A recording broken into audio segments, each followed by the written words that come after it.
C'est pas la première fois que je parle de intelligence émotionnelle sur ce podcast, mais parce que je crois qu'on l'a perdu de vue pendant quasiment un siècle, où on était vraiment sur le psyché, sur comment réussir, on est quasiment dans le corps machine.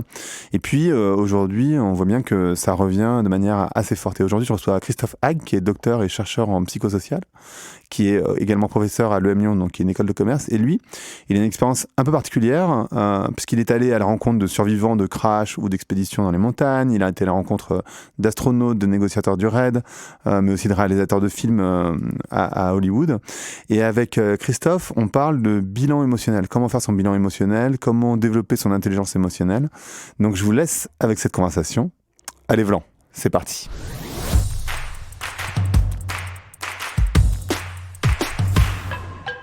Donc bonjour à toutes et à tous. Bonjour Christophe. Salut Grégory. On se connaît pas vraiment. Non. Bon. C'est Frédéric Lopez qui m'a dit qu'il fallait absolument que je te contacte, que je te reçoive, etc. Donc je me suis dit, pourquoi pas. Donc t'es chercheur et t'es docteur en psychosocial. Et aujourd'hui, on va parler de bilan émotionnel. C'est quoi ton constat aujourd'hui sur l'état émotionnel des gens, alors on va dire les Français pour limiter le spectre, mais... Alors je suis un optimiste de base, ouais. Mais mon bilan ou mon interprétation, elle n'est pas très joyeuse en ce moment. Moi je considère qu'on vit un hum émotionnel négatif. Je sais pas si tu vois ce que c'est, non. Mais c'est voilà, HUM, c'est une notion qui est comme ça utilisée par certains catastrophistes, qui te disent que voilà, il y a des bourdonnements ici et là sur cette petite boule bleue, et qui s'explique par le fait qu'on tape dans les ressources de la Terre, qu'on la maltraite, et donc derrière, elle se rebiffe. Moi, j'ai pris cette notion-là et je l'ai juste appliquée au domaine de la psychologie, et en disant, aujourd'hui, on vit un trop-plein d'émotions négatives. Il n'y a qu'à voir les réactions des gens dans les rues. Quand tu as deux bagnoles qui se percutent, il n'y a pas plus tard qu'hier, j'ai observé ça à 30 km/h, tu as deux types en costume-cravate, ils ne se parlent pas, ils se cognent dessus. Donc ce trop-plein d'émotions négatives, je crois qu'à un moment, il faut un petit peu le corriger. Et comment est-ce que tu le corriges ? Voilà, c'est l'essence même de tous mes travaux, de mes enquêtes, de mes investigations sur le terrain. Comment est-ce qu'on peut, nous, changer de mentalité ? Comment est-ce qu'on peut dépasser tout ça et transformer d'une certaine manière le toxique en quelque chose de bénéfique ? Et ça va intéresser plein de monde. Je sais pas, je pense qu'on... Je suis pas certain, mais je pense que les gens ne se considèrent jamais comme toxiques. Ou alors, ça serait... Donc on n'a jamais la sensation d'être soi-même toxique. Par contre, ce que tu m'expliquais, c'est que c'est important d'être en relation avec ces ombres, ces dark side. J'ai fait un épisode sur le sujet, sur le dark side, pour pouvoir apporter quelque chose de positif. Non, c'est comme ça qu'on commence son bilan émotionnel. Alors tu peux le commencer aussi en faisant un test d'enfluerie toxique dans le bouquin. Voilà, il y a un test comme ça pour savoir si on est une enflure toxique ou pas. Donc si on est quelqu'un qui contamine plutôt de manière régulière, négativement, les gens de son entourage. Donc là, tu peux voir à quel degré, quel niveau tu te situes. Et après, il faut aussi savoir que à peu près 20 à 30% des gens de notre entourage, en fait, nous considèrent comme un sale con. Donc, qu'on soit bienveillant, qu'on soit généreux, qu'on y mette toutes les bonnes intentions, on est quand même toujours, inéluctablement, le sale con de quelqu'un. Donc, il faut un peu, faire face dans un miroir à sa propre toxicité. Et derrière, effectivement, il y a des manières de la réguler aussi. Et comment est-ce que tu la régules ? Notamment en travaillant une compétence clé que moi j'appelle l'intelligence émotionnelle. Et une étude qu'on a menée récemment avec des collègues à EM Lyon montre que donc plus prof aussi à EM Lyon. Plus t'es émotionnellement intelligent, moins t'es toxique, moins t'es machiavélique, plus tu as conscience de la conséquence de tes actes sur les autres. Donc en travaillant cette dimension-là, tu vas diminuer ton propre niveau de toxicité. Tu seras un agent pathogène, toxique, moins puissant. Donc moi, j'invite tout le monde à se recentrer sur ça et sur cette dimension-là. Alors je peux te la définir en quelques mots. Ouais. Et l'intelligence émotionnelle, c'est quoi ? C'est en gros, c'est une capacité mentale qui te permet en fait d'utiliser les émotions, qui sont des informations, de les traiter intelligemment, pour adopter un comportement qui te permette de bien t'adapter dans une situation et d'avoir un comportement qui soit bon pour toi, mais aussi bon pour autrui. Cette intelligence-là, elle a été vraiment découverte à la fin des années 80. Et aujourd'hui, on sait comment ça fonctionne dans le cerveau grâce à l'imagerie médicale. On voit en direct live sur un écran d'ordinateur ce qui se passe là-haut.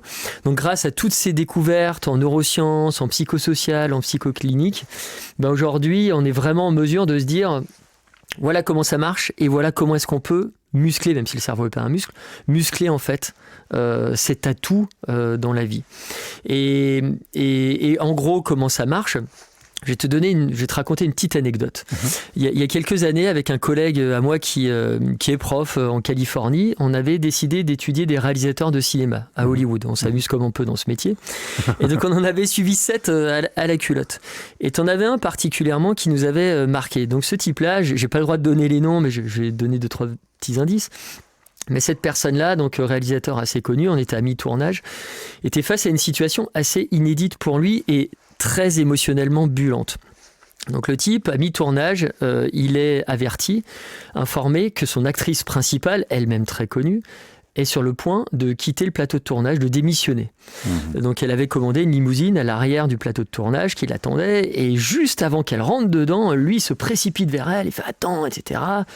Là, elle se retourne. Nous, on a capturé la scène parce que j'avais mon collègue qui était tapis derrière le buisson, caméra au point.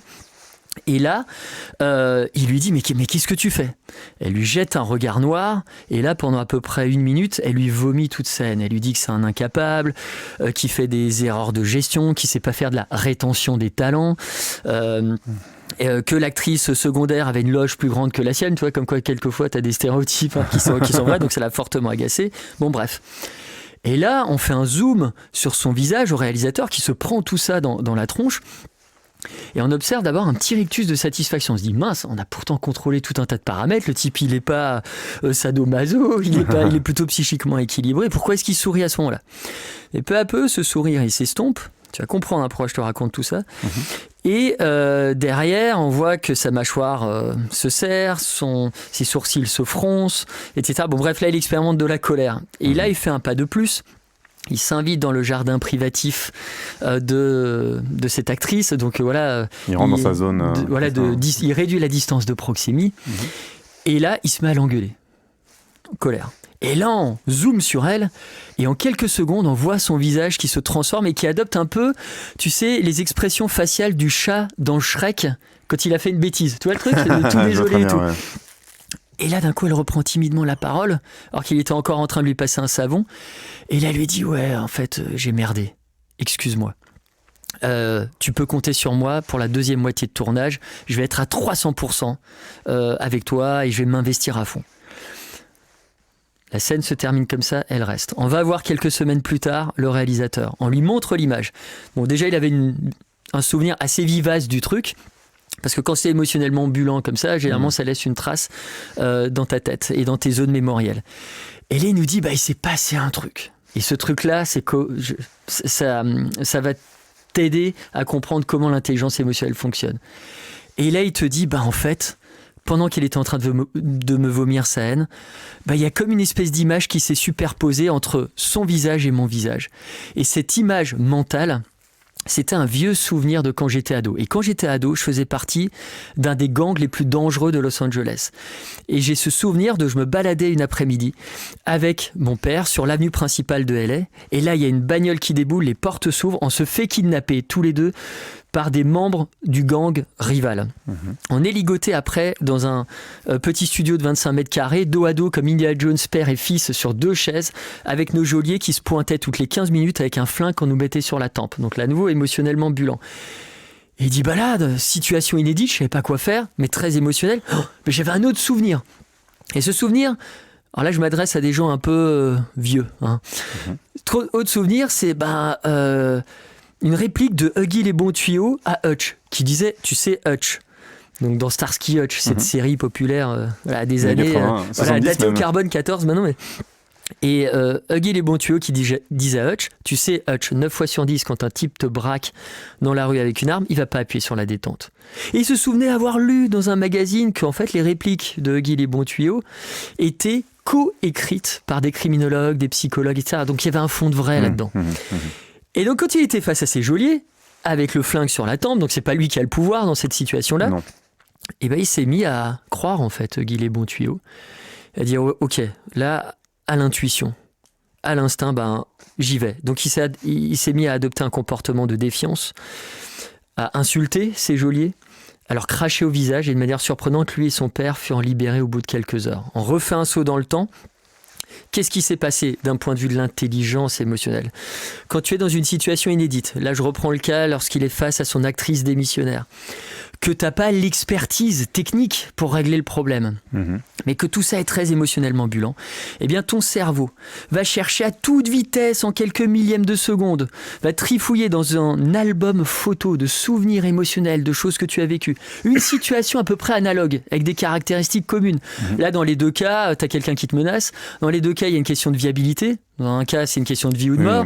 L'autre, c'est viabilité économique, parce que si l'actrice, elle se barre, le film, il tombe par terre. Il tombe par terre, parce que tu dois recaster quelqu'un, tu dois retourner les scènes. Enfin bon, bref, c'est la mort du film. Et bien là, il y a ce souvenir-là qui a rejailli.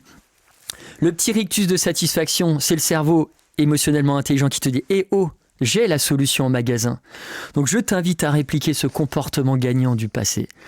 C'est ce qu'il a fait. Et ça a marché. Ça marche pas tout le temps, mais statistiquement, ça marche quand même vachement souvent.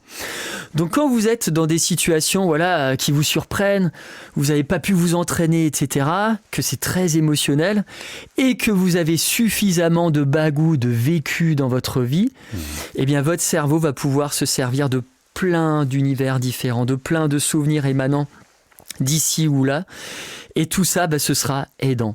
Les individus émotionnellement intelligents, ce sont des personnes qui, depuis très jeunes, sortent de leur zone de confort, vont aller, tels des paparazzis, photographier cérébralement plein de situations différentes qui vont épaissir cet album photo qui, un jour, te sera utile, en fait, dans une situation un peu crispée. Mais on a toujours tendance, j'ai l'impression, en tout cas moi, à reproduire des schémas enfantins. C'est-à-dire qu'en fait, tu te protèges toujours après de la même manière. Donc tu répètes un schéma, alors qu'en fait ce qu'il faudrait c'est avoir des schémas différents idéalement. Et c'est pour ça, sortir de sa zone de confort, aller dans des choses, on dit tiens là émotionnellement je vais pas être confort.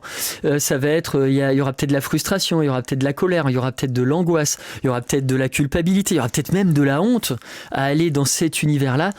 Tout ça en fait va te permettre empiriquement de muscler à nouveau, d'épaissir cet album photo. Donc là tu sors de certains schémas en allant à la découverte tout simplement de la vie, quoi. Donc l'intelligence émotionnelle, elle rime vraiment avec mémoire. Et c'est quelque chose qui fonctionne vachement bien et il y a tout un tas de bénéfices à développer ça. Au-delà du fait que ça te rend moins un sale con, que tu contamines moins négativement les autres, derrière tu es moins sujet au burn-out. Tout ça c'est des résultats de recherche. Tu vas avoir moins de maux MAUX de tête, de ventre, de dos. Tu vas avoir plus confiance en toi. Tu vas sécréter moins d'hormones de stress, de cortisol en situation stressante. Tu vas avoir un meilleur système immunitaire. Tu vas être en meilleure santé psychique, physique. Tu vas augmenter la qualité des relations avec les autres, que ce soit au boulot, que ce soit dans ton couple, que ce soit avec tes amis, etc. Tu vas avoir une employabilité plus forte. Enfin bon, bref, j'arrête là, mais tu as tout un tas de bénéfices qui sont intimement liés à ça. Il faut juste avoir conscience que tu es un agent pathogène, en fait, sur cette petite boule bleue. Tu as envie de faire quoi ? On a tous un CDD de vie. Qu'est-ce qu'on veut faire de ce CDD de vie ? Aujourd'hui, on fait un examen de conscience de notre empreinte carbone. Moi, j'invite tes auditeurs à faire un examen de conscience de leur empreinte émotionnelle. Est-ce que tu as envie d'être un émetteur d'émotions bénéfiques pour toi, pour les autres, pour créer des dynamiques, pour créer de la créativité, pour être en ligne finalement avec tes besoins, tes envies ? Ou est-ce qu'au contraire, tu choisis plutôt le côté obscur de la force et tu deviens un espèce de sale con chronique qui fait beaucoup de mal aux autres et par effet miroir, par effet boomerang, qui se fera beaucoup de mal à soi-même. Mais est-ce qu'on a vraiment conscience de ça, de faire du mal aux autres ? J'ai l'impression que, je sais pas, mais moi je suis très porté sur les autres alors après, mais je dois sans doute être un sale con pour plein de gens. Quand tu es émotionnellement intelligent, tu as conscience de ça. Pourquoi ? Parce que tu as un niveau d'empathie qui est supérieur à la moyenne. Non seulement tu es une éponge qui est capable de s'imbiber de plein de choses. Donc, tu vas t'imbiber des émotions des autres et des intentions qui se cachent derrière ces émotions-là. Donc, tu captes plein d'informations, plus d'informations que les autres. Et là, petit message aussi aux hypersensibles, qu'on essaye d'écraser dans cette société en leur disant qu'ils ont une tare, un handicap par cette hypersensibilité. Non, vous avez un super pouvoir. Vous êtes un héros Marvel. Parce que vous voyez des choses, vous captez sensoriellement des choses que les autres ne captent pas. Le seul truc à rajouter dans le panier, c'est qu'à un moment, il faut aussi être capable d'essorer cette éponge. Et ça, l'individu émotionnellement intelligent, il est capable de le faire. Parmi tout ce flux entrant d'informations émotionnelles, il faut faire un tri. Il y en a qui sont plus pertinentes que d'autres, etc. Il y en a qui sont plus utiles que d'autres. Ça, quand tu es capable de réguler tes émotions, qui est une vraie capacité, qui fait partie de cet arsenal de l'individu émotionnellement intelligent, là, si tu veux, oui, tu arrives à savoir quel est ton impact sur l'autre. Et tu arrives à corriger ça en direct live. Les psychologues parlent de profil méta. Tu sais, imaginons tu passes un entretien, on te pose une question, tu as ton jury qui te pose une question, tu délivres une réponse. L'individu émotionnellement intelligent est capable de moduler en direct live sa propre réponse parce qu'il perçoit l'impact de ce qu'il dit sur les autres. Que ce soit par des rictus, par des expressions faciales, la gestuelle, des mots qui sont dits, des intonations. Et donc derrière, se dire, ok, là il faut que je module quelque chose parce que je ressens l'impact de mon discours et peut-être que là il y a une incompréhension, donc il faut peut-être que je revienne sur un point, etc. Donc ça, tu as des gens qui le sentent en direct live. Et puis tu as ce qu'on appelle les secondaires qui, eux, le sentent bien plus tard, une fois rentrés chez eux, qui disent « Ah merde, là j'aurais dû la jouer autrement. » Parce que, en fait, là j'ai dû froisser je sais pas qui, j'ai dû faire du mal à cette personne ou cette personne. L'individu émotionnellement intelligent, il est dans l'ici et maintenant. C'est une intelligence situationnelle dont je te parle. C'est presque une intelligence darwinienne de l'adaptation de l'ici et maintenant. Mais alors, la bonne question maintenant, c'est comment tu vois, c'est comment on fait en fait. Comment on fait pour faire le bilan? Comment on fait pour améliorer son intelligence émotionnelle? Parce qu'il y a il y a sans doute ton éducation, il y a sans doute ta manière d'être ou Parce que tu m'as dit aussi quand on préparait qu'il fallait vraiment se méfier de toutes les vidéos YouTube sur le développement personnel qui sont pas forcément qui t'emmènent pas forcément au bon endroit en fait. Ouais, alors avant de te donner des petits trucs, effectivement, je mets juste en garde les personnes qui seraient en questionnement fort, qui traverseraient aujourd'hui une crise existentielle, d'aller tout de suite acheter comme ça des programmes qui semblent séduisants sur le net et qui sont délivrés par des marchands de rêves, des marchands de sable. Donc ça, faut faire très gaffe parce que quand vous rentrez là-dedans, qu'il n'y a pas de cadre, etc., ça peut plus vous déstabiliser, vous déstructurer qu'autre chose. Donc ça, c'est une petite précaution. Il y a une manière de les repérer ou... Après, c'est des gens, souvent, on les voit dans leur posture. Quand vous avez quelqu'un de très égocentrique, qui est très narcissisant, qui est très sur lui-même, il y en a beaucoup des comme ça sur le marché, et qui vous promettent tout un tas de rêves. Faites gaffe à ça parce que quand c'est trop, souvent c'est on vend du rêve en fait. On vend du rêve. Alors, il y a des petits trucs quand même qu'on peut faire. Qui sont faciles à faire. Déjà, vous pouvez passer un test d'intelligence émotionnelle fiable, si vous voulez un petit peu vous sonder. Donc vous avez nous on en a créé un. Alors il est spécifique pour les managers et dirigeants, mais bientôt il sera généraliste et tout le monde pourra le faire. Il s'appelle QE Pro, QE pour quotient émotionnel. Donc ça mesure, tu as 10 scores d'intelligence émotionnelle par compétence, etc. Un score général et puis tout un tas d'autres scores pour des sous-branches. C'est une photographie pour toi. Ça te donne un profil émotionnel et à partir de ça, il y a des coachs certifiés là-dessus qui peuvent faire de l'accompagnement sérieux sur des bases scientifiques. Et généralement, c'est 1h30 de séance, etc. Donc, il y a un site là-dessus, que-pro.com. Donc ça, c'est bien d'avoir quand même cette photographie-là parce que tu as plein de gens dans la société qui se pensent des superman de l'intelligence émotionnelle. Et en fait, qui en réalité, quand tu fais un vrai test, le sont pas vraiment. Ensuite, donc ça c'est le truc un peu engageant. Après, tu as des choses faciles à faire. Quand tu as un profil, par exemple Robocop, que tu as un peu... pour toi, les émotions, c'est quelque chose de malsain, de biaisant, de déroutant, etc.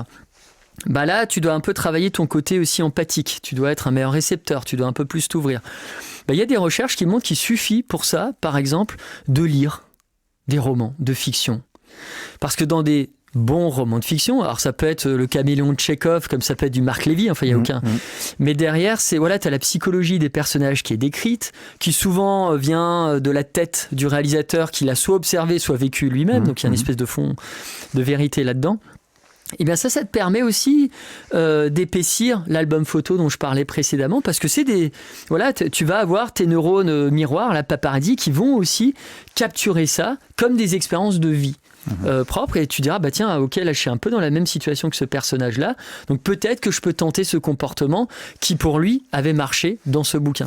Ça marche aussi pour les séries télé. C'est ce que j'allais dire. T'as des chercheurs qui ont montré récemment que plus tu binge c'est dévorer, gloutonner des séries télé type Lost, Desperate Housewives, Game of Thrones, etc., où t'as la psychologie des personnages qui est hyper chiadée, décrite et tout. Voilà. Et plus tu vas avoir plein de photographies qui vont venir aussi, qui vont atterrir dans ton album photo, et ça booste ton empathie. Donc ça, c'est des choses qui marchent.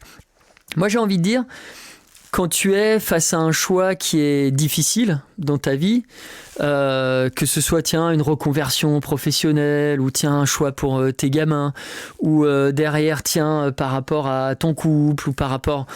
Bref, lorsque tu es comme ça à un carrefour de vie, suis ton intuition. Mais suis ton intuition, c'est-à-dire l'émotion forte que tu as, pas une intuition illusion. L'intuition illusion, c'est quoi ? C'est une simple projection d'un espèce de désir que tu as depuis toujours. Et tu dis, en fait, il faut absolument que je le fasse. Non, c'est pas ça. Et en fait, ça, c'est carrément un raisonnement, en fait, mais qui est maturé depuis des années. L'intuition, c'est un truc qui vient soudainement, qui se manifeste par une émotion souvent très forte, qui t'envahit, et physiologiquement, tu as la chair de poule, tu as quelque chose qui te secoue, au niveau corporel. Et bien dans ces cas-là, suivre son intuition est plutôt un pari gagnant. T'as des travaux de recherche qui te montrent que ce soit pour le choix d'une bagnole, d'un appart, d'un ou d'une partenaire sexuelle, quand tu te fies à ça, il y a peu de chances que tu te trompes. Et tout le monde y a accès, j'ai l'impression que... On a tous ce potentiel. Mais le potentiel sans doute, mais j'ai l'impression qu'on a été un peu coupé de ça, non ? On a été coupé, ou alors il y a beaucoup de choses qui se sont jouées même avant la naissance. C'est ce que je dis aussi dans le livre, la contagion émotionnelle. Donc c'est le dernier. C'est le tout dernier. Tu as des études qui te montrent que, par exemple, lorsque tu as une maman qui a eu pas mal de traumas dans sa jeunesse, qui était très stressée pendant la grossesse, tu as à un moment...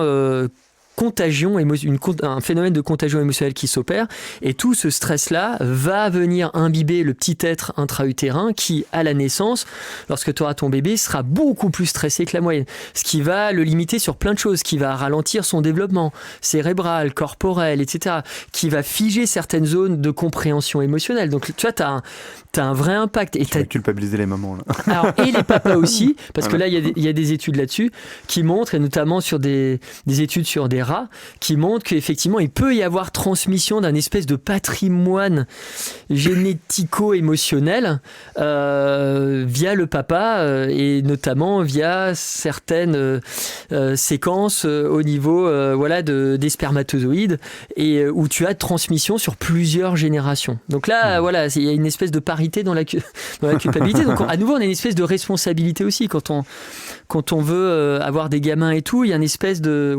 on a un leg émotionnel. Alors, rien n'est figé, bien sûr, pas de déterminisme, mais on ne naît pas, d'un point de vue profil émotionnel, tous sur la même ligne de départ. Donc ça, il faut aussi le savoir.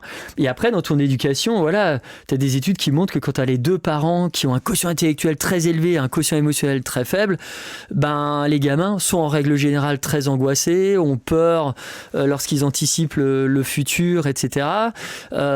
Pourquoi ? Parce que ce type de parents très froids, très analytiques, sont pas à l'écoute des besoins, rejettent tout ça. Il y a très peu de manifestations affectives, donc ils créent des fêlures, des choses comme ça qui font qu'à nouveau tu prends un peu de retard dans ton développement. Mais tout ça peut, si tu veux, avec le temps, avec ces photographies mentales dont je te parlais, l'expérience, être en partie aussi corrigé. Et là, tu parlais tout à l'heure, je reviens pas mal en arrière, mais tu parlais du profil type Terminator qui est froid. C'est quoi les autres profils? En gros, tu en as 2 vraiment. Et là, tu as aussi le test dans le livre où tu peux savoir si tu es Bob l'éponge, donc là où tu es en imbibation émotionnelle de tout, ou alors si tu es profil Robocop où tu es plutôt opaque. Robocop.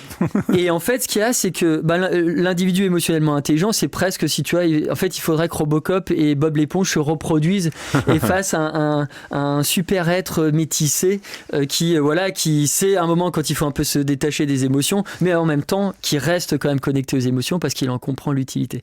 Et d'ailleurs, j'ai envie de dire au profil Robocop, peut-être qu'ils nous écoutent, certains, que vous avez beau combattre les émotions, vous avez beau les refouler systématiquement, quand une émotion intense, très forte s'invite en toi et donc veut te dire quelque chose de fort, une émotion c'est un panneau signalétique comme ce que tu retrouves au bord de l'autoroute, et bien à force de la refuser, elle va un peu s'énerver, elle va grossir et à un moment elle peut amener à une éruption volcanique qu'on peut appeler trouble dépressif, burn-out, etc. Et tu dis attends mais arrête, ça fait des années que je te dis que tu es engagé sur la mauvaise route, maintenant reviens sur une route qui te correspond beaucoup plus.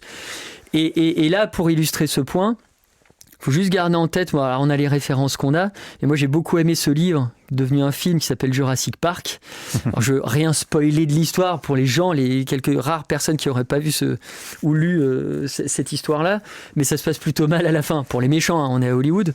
Mais derrière, en gros, on veut concevoir un parc avec des dinosaures, etc., contrôler tout ça, et puis faire des visites touristiques de ces dinosaures. Et les concepteurs du parc disent à un moment, oui, mais nous on ne met que des dinosaures femelles dans le parc. Pourquoi ? Leur demande à un moment ce mathématicien célèbre interprété par le formidable Jeff Goldblum, un peu barré comme ça, il dit mais pourquoi ? Il dit nous on veut contrôler les naissances. Et là Jeff Goldblum a cette réplique moi que j'adore, il dit mais vous êtes fous. La vie, ça se contrôle pas, elle trouve toujours un chemin. C'est exactement la même chose pour une émotion puissante. T'as beau essayer de l'ensevelir sous un tas de sable, etc., elle va jamais mourir parce que ce qu'elle a à te dire, c'est essentiel pour toi. Et comment, en fait, tu parlais tout à l'heure pas d'émotion, mais pardon. Tu parlais tout à l'heure d'instinct. J'ai la sensation que tout le monde n'arrive pas, même si c'est ce que tu décris, une émotion très forte qui vient en toi, etc., j'ai la sensation que parfois, on n'arrive pas à la reconnaître. Il y a beaucoup de gens qui n'arrivent pas à suivre leur intuition. Quand on dit, oui, il faut suivre son intuition, en particulier chez les hommes où c'est un peu moins développé que chez les femmes, j'ai la sensation aussi. Peut-être que je me trompe. En tout cas, peut-être que c'est faux. Disons que chez les personnes qui ont un masculin très développé, plus qu'un féminin développé. Donc ça peut être des hommes et des femmes en réalité. Comment on fait pour développer ce truc ça vient avec le développement de l'intelligence émotionnelle. Donc là, en développant ton empathie, c'est vraiment quelque chose qui est... Alors, je vais te dire un truc, quand l'intuition, à un moment, le signal, on le reçoit à peu près tous. Simplement aujourd'hui, l'éducation peut faire que c'est très vite étouffé parce que tu vois, tu as des tabous intériorisés, des normes, des machins. Aujourd'hui, on est dans une société où on a très peu confiance en soi et on croit vachement à l'assistance. Tu vois, on a assisté surtout pour venir jusqu'ici. Dans mon taxi, tu as le Waze, tu as le machin, on a assisté partout, surtout. Donc en fait, quelquefois, on considère beaucoup plus des avis d'autrui qu'on juge plus expert, etc., que finalement ce truc qui vient en nous, et donc derrière on s'écrase en fait, ça vient brouiller notre signal intuitif du départ et on se dit ok, on va plutôt aller vers un truc qui nous semble plus cohérent, plus analytique. Donc surtout dans le pays de Descartes où tu vois, t'as une chape de plomb là-dessus. Et dès que tu sors un peu du cadre, t'es tout de suite, boum, on te ramène au cadre. Donc t'as ça. Le petit conseil que j'ai à donner aux personnes qui voudraient se tester d'un point de vue intuitif, quand vous avez vraiment un truc qui est en jeu pour vous, qui vous tient à cœur, et que vous avez un espèce de signal fort, en fait, au moment d'essayer juste de verbaliser ce que vous êtes en train de ressentir, dans votre petite voix intérieure là, que vous répétez, que les autres n'entendent pas, essayez de penser, non pas dans votre langue maternelle, donc en français, essayez de penser plutôt dans votre deuxième langue. Ça peut être par exemple l'anglais. Pourquoi ? Personne n'est vraiment bilingue en vrai, c'est très rare. Tout simplement parce que le dictionnaire affectif, le nombre de mots dont vous disposez dans cette langue, il est beaucoup plus réduit. Donc en fait, lorsque tu te mets à te parler dans cette deuxième langue, tu vas aller, comme disent les Américains, straight to the point.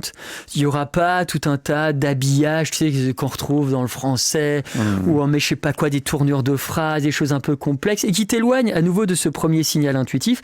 Là, c'est sujet, verbe, complément. Boum. En fait, c'est quelque chose de brut. Ce quelque chose de brut a une probabilité très forte d'être connecté finalement à ce que tu ressens dans ton fort intérieur. C'est parce que je fais ça, moi. Ah bah tu vois. C'est marrant. Et ça marche, c'est un truc qui marche. Ouais. Je le fais pas pour ça, je sais même pas pourquoi je le fais d'ailleurs. Mais... Tu le fais instinctivement parce que tu sais que ça marche. Ça doit être ça. Mais l'intuition, c'est savoir sans savoir. Donc tu sais sans savoir. Ce podcast s'appelle Vlan. Donc je voudrais savoir à quoi tu veux ouvrir ou claquer la porte. Alors moi, j'ai envie de claquer la porte à une dérive que je trouve aujourd'hui forte et qui est l'attitude que peuvent avoir certains grands-parents vis-à-vis de leurs enfants. Je te parlais un moment de legs émotionnels, de choses comme ça. Il se trouve que dans le bouquin, j'allais observer plein de populations différentes et notamment des survivants, des personnes qui ont survécu soit à des crashs aériens, soit à des catastrophes en expédition dans la zone de la mort, sur l'Everest, le K2, etc. Et ces personnes te disent toutes la même chose. Elles te disent, mais en fait, moi, qu'est-ce qui a fait que j'ai rebondi, j'étais en résilience, qu'à un moment, alors que j'étais aveugle, etc., à moitié mort, je gisais, j'ai trouvé la force mentale pour me relever et avancer. Tous te disent, en fait, c'est en pensant à mes gamins.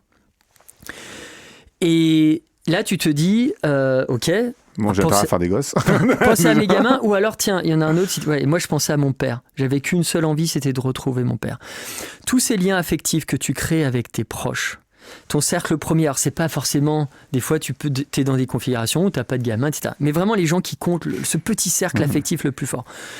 Eh bien, tout ça, c'est une valeur refuge. C'est plus puissant que l'or, c'est plus puissant qu'un investissement dans le bâtiment, etc. C'est une valeur psychique qui te permet de rebondir. Lorsque tu tombes, eh ben ça te permet d'avoir un espèce de sursaut intérieur. C'est un tapis de sursaut intérieur psychique qui te permet de te relever. Eh bien, je trouve qu'aujourd'hui, les grands-parents qui ont la chance d'avoir accès, par exemple, à leurs gamins, n'investissent pas assez affectivement dans ces gamins. Donc derrière, ils les privent en fait d'une certaine force, d'outils qui sont ces souvenirs-là qui à un moment, dans un moment de moins bien, de déprime, leur permettraient d'être résilients. Et eux-mêmes se privent aussi de ces gamins. Et tu le vois, moi je l'ai vu, je l'ai remarqué dans des EHPAD ailleurs, des gens en fin de vie qui commencent à regarder dans le rétro, il n'y a plus personne qui vient les voir et qui se disent merde, j'ai passé mon temps à désinvestir affectivement. Donc derrière, j'ai un retour sur désinvestissement affectif, donc personne vient me voir. Ça accélère leur décrépitude, ça accélère tout un tas de choses peu heureuses pour eux. Donc tout le monde a y gagné à un moment à investir là-dedans. Et je trouve qu'aujourd'hui, on n'a pas assez de temps de cerveau dispo pour finalement les gens qu'on aime, où voilà, on est systématiquement kalachnikofé par des notifications sur notre smartphone, on veut rester attaché au fil sur de tweets ou de notre communauté, parce que derrière, si on s'en éloigne un petit peu, on n'a plus l'impression d'être dans le cercle, etc. Donc il y a tout un tas de choses supra-futiles en fait d'un point de vue psychique qui, d'une certaine manière, nous empêchent de nous connecter à l'essentiel, qui est une vraie force en fait pour les uns et les autres. Donc là, c'est presque un coup de gueule, voilà, je claque la porte, assez pratique, et je suis pas en train de dire aux grands-parents ne vivez pas votre vie moderne de grands-parents, allez explorer plein de choses sur cette petite boule bleue, mais derrière, n'oubliez jamais aussi d'investir dans ce qui est essentiel pour vous. Et vous aurez un retour sur investissement par rapport à ça. Ça marche aussi pour les parents. Et ça marche aussi pour les parents, mais là je l'ai un peu ciblé grands-parents parce que... Et alors je tiens à dire, de mon côté et du côté de ma femme, j'ai pas ce souci-là, j'ai un peu de chance, mais je l'observe trop souvent et ça crée de gros dégâts, réellement. Super. Merci beaucoup Christophe. Merci à toi. Merci d'avoir écouté Vlan. Si vous avez aimé l'émission, n'hésitez pas à mettre des étoiles sur votre plateforme de podcast préférée. Vous pouvez aussi partager l'émission sur vos réseaux sociaux, sur Instagram Stories ou sur Facebook ou LinkedIn. Je suis Grégory Pouy. Vous pouvez me retrouver sur l'intégralité des plateformes sociales sous le nom Greg from Paris. À bientôt.